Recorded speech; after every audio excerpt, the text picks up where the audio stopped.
Mood क्या है? 2019 के चुनाव आने वाले हैं। इंडिया न्यूज निकला है वोट यात्रा पर। हम कल छत्तीसगढ़ के राजनांदगांव आपको लेकर गए थे, जहां पर हमने जनता का मूड टटोलने की कोशिश की थी। चलिए आज राजेश के साथ आपको लिए चलते हैं भिलाई और दुर्ग। वहां की जनता क्या कह रही है, अब की बार किसकी सरकार? देखिए राजेश के साथ वोट यात्रा। छत्तीसगढ़ के राजनांदगांव के बाद इंडिया न्यूज की वोट यात्रा पहुंच चुकी है दुर्ग जिले में। दुर्ग में हमने अपनी वोट यात्रा शुरू की भिलाई से। ये शहर दुर्ग जिले का हिस्सा है।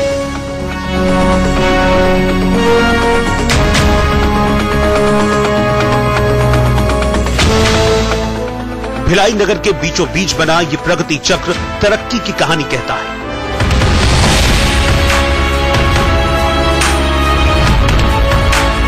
इस प्रगति टावर से शहर की खूबसूरती निहारी जा सकती है।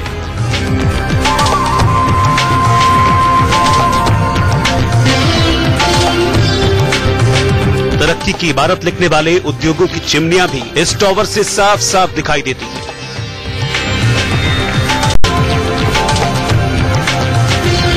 हरियाली रथ शहर को और भी खूबसूरत बनाता है।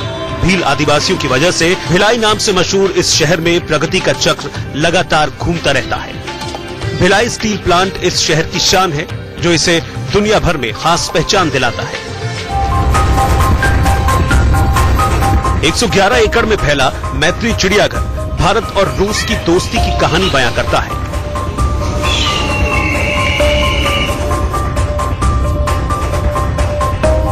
भारत और रूस की दोस्ती का मिसाल भिलाई में मौजूद ये मैत्री पार्क। इस मैत्री पार्क को भिलाई में क्यों बनाया गया, तो इसके पीछे जवाब ये है कि यहाँ जो स्टील प्लांट है वो रूस की मदद से यहाँ साल 1955 में बनाया गया था।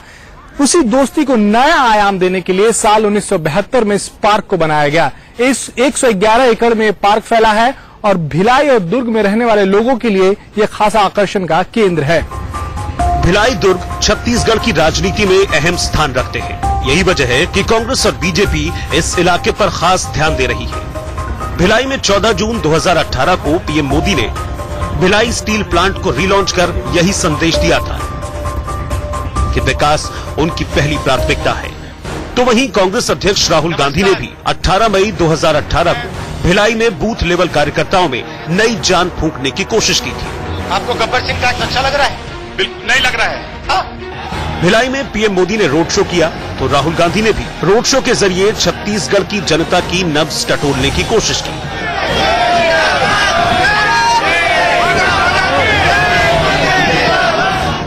राज्य में इसी साल विधानसभा चुनाव होने हैं। ऐसे में लोकसभा चुनाव से पहले ये राज्य काफी अहम हो जाता है। भिलाई बड़े औद्योगिक शहर के रूप में स्थापित हो चुका है। आज हम भिलाई की जनता से मिलेंगे कि विकास की इस यात्रा में वो कहां है। क्या उन्हें तरक्की में हिस्सेदारी मिली या फिर चुनावी जुमलों ने उन्हें निराश किया। इसी साल पीएम मोदी ने भिलाई में विकास का नारा दोहराया था। मैं मानता हूं किसी भी तरह की हिंसा का, हर तरह की साजिश का एक ही जवाब है, एक ही जवाब है, एक ही जवाब है, विकास, विकास और विकास। सबका साथ और सबका विकास के नारे की जमीनी हकीकत जानने के लिए हम भिलाई के नेल्सन आर्ट स्टूडियो पहुंचे।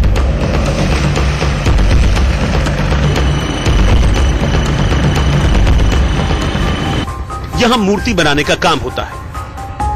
ये कलाकार डॉक्टर अंबेडकर और महात्मा गांधी जैसी महान हस्तियों की मूर्तियां बनाते हैं। ये महज तस्वीर देखकर किसी की भी खूबसूरत प्रतिमा बना सकते हैं।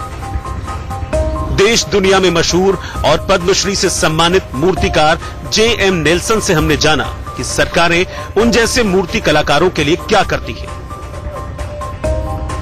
छत्तीसगढ़ का दुर्भाग्य समझो या छत्तीसगढ़ का भाग्य समझो, हमारे जैसे जो कलाकार हैं तो समझो कि हम काम के लिए नहीं तो तरसते हैं, मिलते हैं, एक दो काम इस टाइप से मिलते हैं, लेकिन डायरेक्ट गवर्नमेंट से कोई सपोर्ट हमको नहीं मिल रहा है आगे बढ़ने के लिए। तो लेकिन क्या है कि अब जैसे जाके मांगो वहां तो उसको भी फिर कई बार चक्कर काट के फिर देता है, इसलिए कोई मांगने जाता ही नहीं। फिर हम तो खुददार हैं, हमने अपनी लाइफ, अपना कैरेक्टर और अपना जो इतना बड़ा साम्राज्य बनाया है मूर्ति का, वो अपने इससे बनाया हमने, इसलिए हम वो शुरू से कर्जे में लदे हैं और आज भी हम कर्जे में हैं। मोदी जी के बारे में क्या सोचते हैं आप? उनकी है सोच इस तरीके से कलाकारों के बारे में या नहीं? अभी जैसे आते के साथ पटेल जी की मूर्ति बना रहे हैं तो इससे लगता है कि मूर्ति कला में उनका सोच है, लेकिन क्या है अभी हमारी पहुंच वहां तक नहीं है ना। तो इस टाइप से उनने कुछ ऐसा एक्ट नहीं निकाले हैं कि वही कलाकार जो वहां के बड़े कलाकार हैं, जो बड़े यानी जो सीनियर कलाकार हैं, उन लोगों के लिए कुछ किया जाए या उनको कुछ दिया जाए जिससे कि क्या वो आगे बढ़ सके। दूसरे क्षेत्रों की बात करें तो लगता है नरेंद्र मोदी काम कर रहे हैं दूसरे क्षेत्रों में, कला के अलावा कर तो रहे हैं कि शिक्षा, स्वास्थ्य, औद्योगिक विकास, इसमें लग रहा है कि केंद्र सरकार जो पिछले 4 सालों में सही रास्ते पे चल रही है।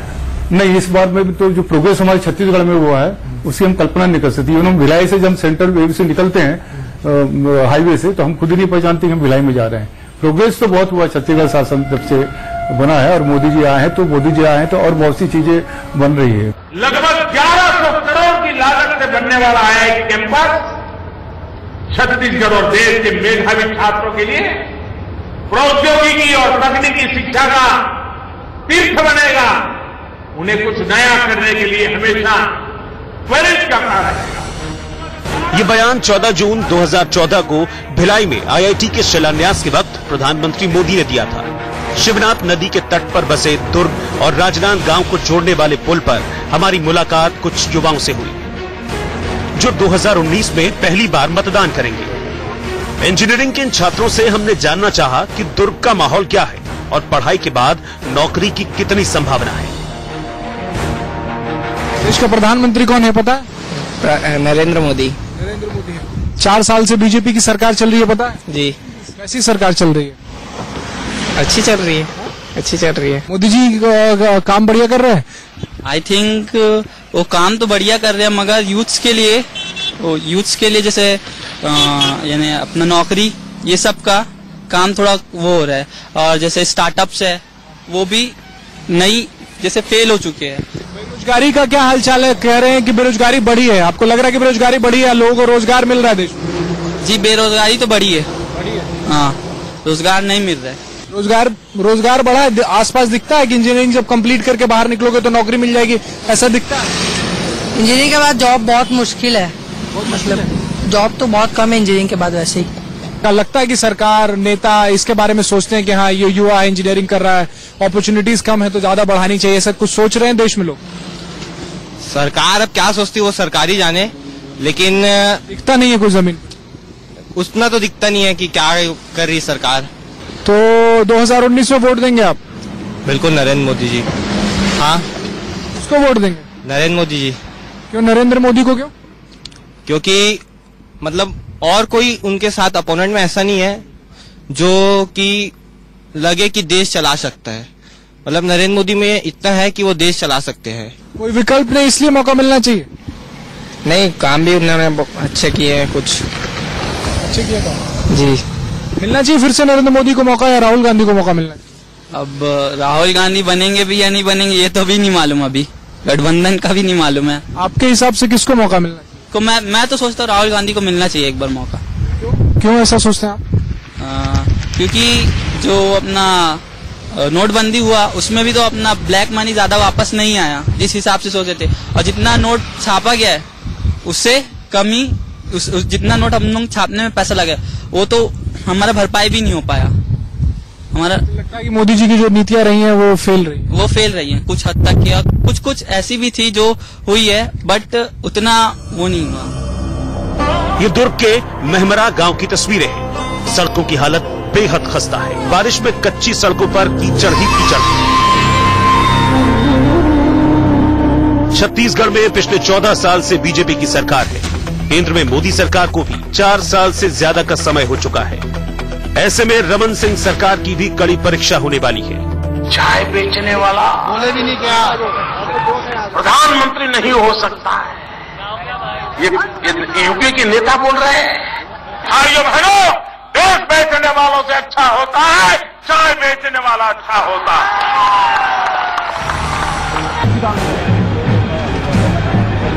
2014 के चुनाव में प्रचार में जब कांग्रेस नेताओं ने नरेंद्र मोदी को चाय वाला कहा, तो बीजेपी ने चाय पर चर्चा नाम से अभियान छेड़ दिया।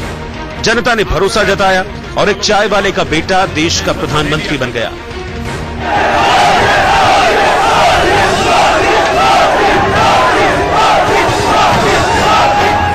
दुर्ग में हिंदी भवन के बाहर कुछ चाय बनाने वालों से हमने मुलाकात की और जाना कि उनके अच्छे दिन आए या नहीं। रमन सिंह बेहतर मुख्यमंत्री हैं या किसी और को मौका मिलना चाहिए? नहीं, बहुत सुंदर मुख्यमंत्री है। इसके बाद ऐसे मुख्यमंत्री बनना भी पॉसिबल है। और प्रधानमंत्री के बारे में क्या कहेंगे? वो कैसे काम कर रहे हैं नरेंद्र? नहीं, प्रधानमंत्री भी बहुत अच्छे, बहुत अच्छा कार्य कर रहे हैं। प्रोग्रेस हो रहा है देश का। जी हाँ, देश का प्रोग्रेस हो रहा है साहब? बिल्कुल हो रहा है, देश का प्रोग्रेस हो रहा है। काम कर रहे हैं? बिल्कुल काम कर रहे हैं। क्या ऐसा काम लग रहा है मोदी जी का खास? है, गरीबी हटा रहे हैं। और क्या है मतलब गरीबी हटी 4 साल में? बहुत कुछ हटा है, बहुत कुछ हटा है। इसे मौका मिलना चाहिए मोदी जी को। बिल्कुल मोदी को मिलना चाहिए। राहुल गांधी कह रहे हैं युवा है। अब उसके बारे में नहीं बोल सकता, लेकिन मोदी जी का जरूर कार्य जो है ठीक है। क्या करते हैं आप?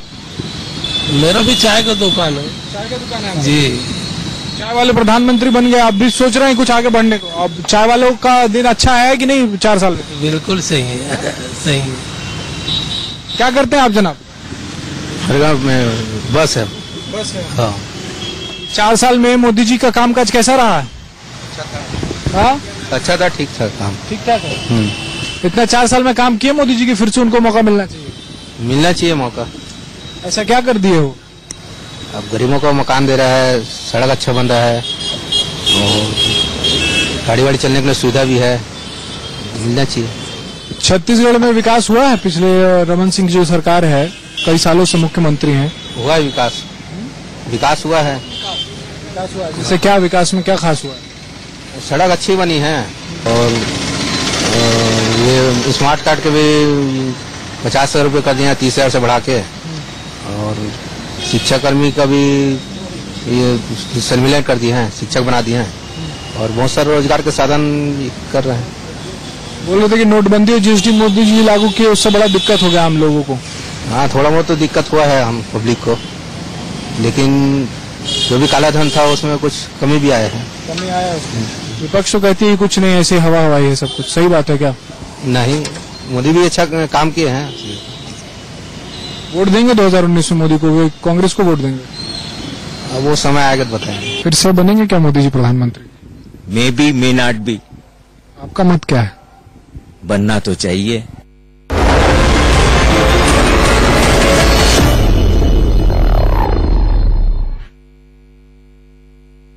देखिए टाइम